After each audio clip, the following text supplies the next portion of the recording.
Alloh aytar ekan, ey Azroil, bor falonchini farzandini jonini olgin. Kelarkan, o'ynab, kulib, endigina mana go'zal, mana shu yigitlarga o'xshagan chiroyli bo'lib yuribdi-da endi. Azroil alayhissalom kelarkanlar, jonini olmoqchi bo'larkanlar. Jonini olindi. Alloh taolo bilib turibdi hammasini.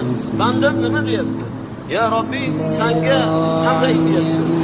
Bandam menga hamd aytyapti.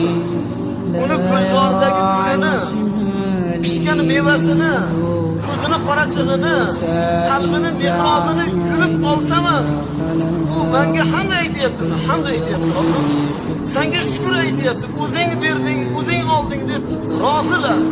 Biz qazoyi qadarga rozimiz ey Alloh deyapti. Alloh aytadi, guvoh bo'linglar. Bu bandalarimning gunohini kechirdim.